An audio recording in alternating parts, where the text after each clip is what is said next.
これはボーイングのホームページからダウンロードできる図面から復元したボーイング787っていう機体なんですけど、これ JAL とか ANA では東南アジアやアメリカに向けて飛んでる飛行機になります。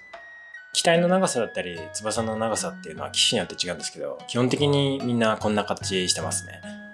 で、この7879っていう機体構成のうち、なんと日本企業が 35% 製造を担当してますね。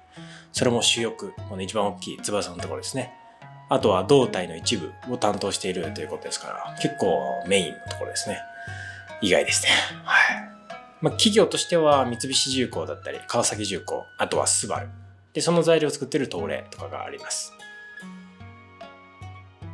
このボーイング7879という機体は、翼の先から先まで60メートル、頭の先からお尻まで63メートル、高さが17メートルあります。現在運航している機体の中では、中型機と呼ばれる部類にあたり、座席数は290席。初飛行は2010年になります。1970年代に開発された機体が今でも飛行している、そんな飛行業界の中では結構新しい部類にあたります。で、飛行機を上から見ると、こんな正方形に近い形をしていることがわかります。結構翼が大きいことがわかりますね。なかなか真上から見ることってないんで結構新鮮です。こうやって見ると翼の形って魚の骨の形に似ていませんか？ジブリ、風立ちぬの一場面でもあったサバの骨は美しいっていう言葉がよくわかりますね。さて、では前置きはこのくらいにして、この飛行機、旅客機を大解剖していこうということで、こんな感じの順番で話していこうと思います。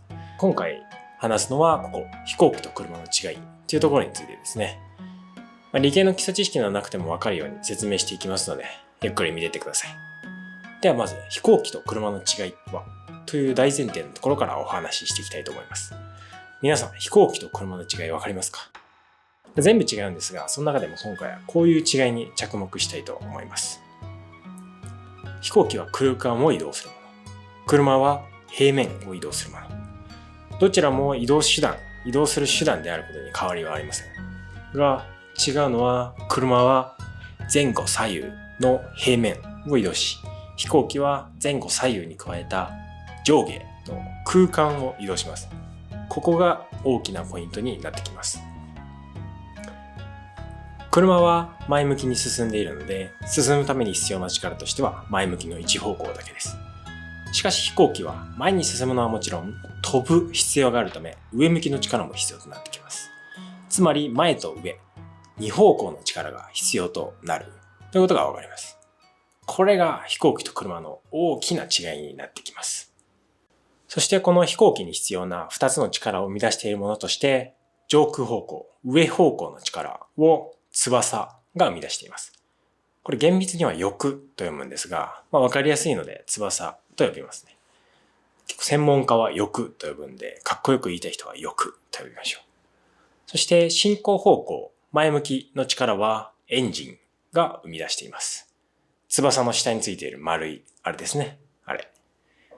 この2つが飛行機が移動する上で重要な力となっています。2つの力を意識することが飛行機の基礎であり、最も重要なポイントになってきます。次回以降の動画でそれぞれの役割、仕事について詳しく見ていきたいと思います。